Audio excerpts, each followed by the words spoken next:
देखिए बेटा, तो ये हाँ ठीक है राधिका, वेरी गुड, सही होगा आपका। तो ये इस तरह का आपको टोटल करंट निकालना है बेटा, कितना करंट चल रहा है। Find out the convection current due to physical flow of charge. ठीक है, जैसे बताया यूनिफॉर्मली चार्ज सिलेंडर है, बहुत ज्यादा लेंथ का, सीधा सीधा मूव कर रहा है इस तरीके से, सीधा सीधा जा रहा है इस तरीके से। ठीक है, वी स्पीड से आगे बढ़ रहा है इस तरीके से, तो वी स्पीड से आगे बढ़ रहा है तो कितनी करंट फ्लो हो रही है, तो आपको ये पता होना चाहिए। Rate of flow of charge ही आपका क्या होता है, करंट होता है।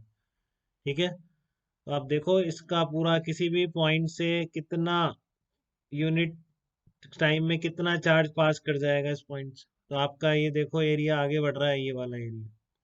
ठीक है ना, तो इस पॉइंट से सब जगह चार्ज है, एक तरह से चार्ज है, तो किसी भी पॉइंट पर ले लिया मैंने, ये कह रहा हूँ कोई पूरा सिलेंडर है जिसका area of cross section A है, तो किसी भी एक पॉइंट से एक सेकंड में, मैं बार बार बहुत यूज करते हैं, फ्लूइड व्लूइड में बहुत आती है कंसेप्ट, कि वो यूनिट टाइम में कितना चार्ज पास हो जाएगा। ठीक है ना, यूनिट टाइम में कितना चार्ज पास हो जाएगा इस पूरे एरिया से, वो इस एरिया से पास होने वाला करंट होगा। तो यूनिट टाइम में कितनी दूर का चार्ज क्रॉस कर जाएगा, जो स्पीड है वो क्या है, वी मीटर पर सेकंड है सिलेंडर की, इस पूरे चार्ज की। जो यूनिफॉर्मली चार्ज सिलेंडर है इसकी स्पीड कितनी है, वी मीटर पर सेकंड। तो इसलिए बोल रहा हूँ एक सेकंड में वी मीटर दूर का चार्ज सारा पास कर जाएगा, तो वी मीटर दूर में वॉल्यूम कितना होगा, volume of charge passed in unit time at point P. Volume of charge passed in unit time from point P. In unit time at point P, at point P से जो area of cross section आपने दे रखा है उससे कितना charge pass कर जाए, volume of charge passed in unit time at point P. तो इस पूरे एरिया से कितना करंट पास हो रहा है ये निकालना है आपको। तो पी पॉइंट से कितना चार्ज पास होगा यूनिट टाइम में, that will be equal to volume की चार्ज ए इंटू वी। देखो दिक्कत तो नहीं होती बेटा, area of cross section into distance, because V metre per second का मतलब कि 10 मीटर पर सेकंड की स्पीड है किसी की, तो एक सेकंड में 10 मीटर दूर से आ जाएगा ना, सारा कवर नहीं कर लेगा। ठीक है ना, एक सेकंड में कितनी, एक 10 मीटर पर सेकंड से चल रहा है, तो एक सेकंड पहले कितनी दूर है वो, 10 मीटर, तो फिर 10 यहाँ पे पहुंच जाएगा। तो वही चीज है कि पूरा वी मीटर दूर का सारा चार्ज इस पॉइंट से पास कर जाता है, अगर इसकी स्पीड जो है सिलेंडर की वी मीटर पर सेकंड है। अब वी मीटर डिस्टेंस का मतलब वॉल्यूम कितना हुआ, area of cross section into, तो इतने वॉल्यूम का चार्ज पास कर जाता है, तो आप इसलिए बोलोगे hence electric current will be equal to. ठीक है, इसलिए आप बोलोगे electric current will be equal to, hence electric current crossing, जब चार्ज पार्टिकल मूव कर रहे हैं, चार्ज मूव कर रहा है, तो इलेक्ट्रिक करंट तो आना ही है। तो हेंस इलेक्ट्रिक करंट कितना हो जाएगा आपका, rho into A into B. यहाँ पर ए क्या, रो क्या हो गया बेटा, ये वॉल्यूम हो गया, वॉल्यूम चार्ज डेंसिटी होगी। रो क्या है, चार्ज इन यूनिट वॉल्यूम, तो ए इंटू वी में कितना वॉल्यूम, कितना चार्ज होगा वो सारा पास कर गया। ठीक है ना, चार्ज इन यूनिट वॉल्यूम, ये आपका रो था, तो कोई दिक्कत नहीं होगी यहाँ तक। अब सारी बात रो पे आती है, तो उसके लिए आपने पढ़ी है खूब इलेक्ट्रोस्टैटिक, कि आप गॉसियन सरफेस मान लें इस पर, तो चार्ज एनक्लोज निकाल के आप लिख सकते हैं। देखिए कैसे, ये आपका सिलेंडर है, तो आपने ऐसी गॉसियन सरफेस मान ली, ये वाली मान ली, एल लेंथ की मान ली, इसके जस्ट बाहर गॉसियन सरफेस मान ली आपने। तो इस गॉसियन सरफेस पर आप इंटीग्रल कीजिए, कितना होगा, E into 2 pi A L, इसका एरिया यही हो जाएगा। Integration E dot D A लगा रहा हूँ बेटा मैं, देखो दिक्कत तो नहीं किसी को, integration E dot D A equal to Q in upon epsilon, यही यूज कर रहा हूँ।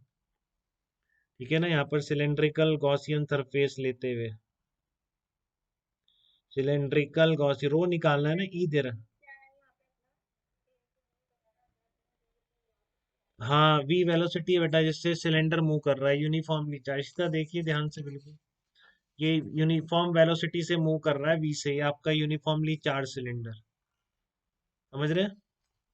ये जो यूनिफॉर्मली चार्ज सिलेंडर है पूरा वी स्पीड से आगे बढ़ रहा है, इस तरीके से आगे बढ़ रहा है, इस तरीके वी स्पीड से आगे। ठीक है ना, तो एक सेकंड में कितना चार्ज इस पॉइंट से, इस एरिया से पास कर जाएगा, इससे वो मैं बोल रहा हूँ ए इंटू वी के बराबर होगा।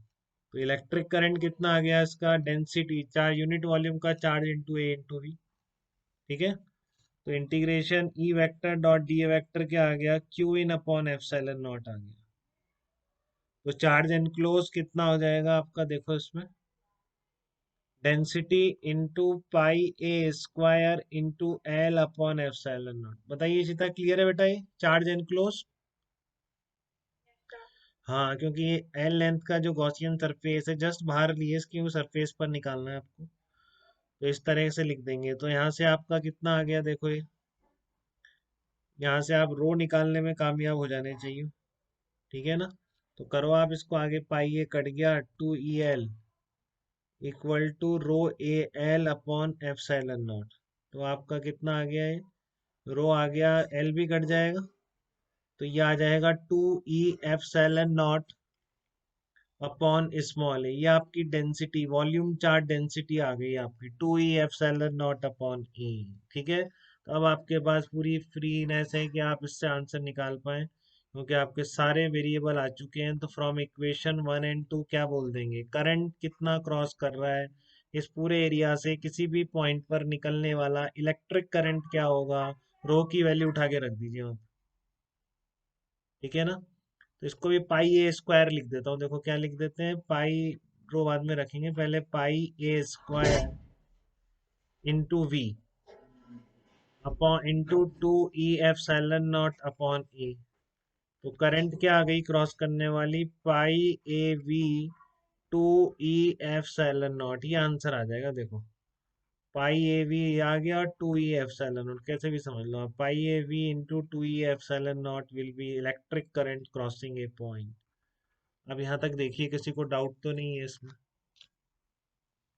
इस तरह के एनालिसिस कर लेंगे आप इलेक्ट्रिक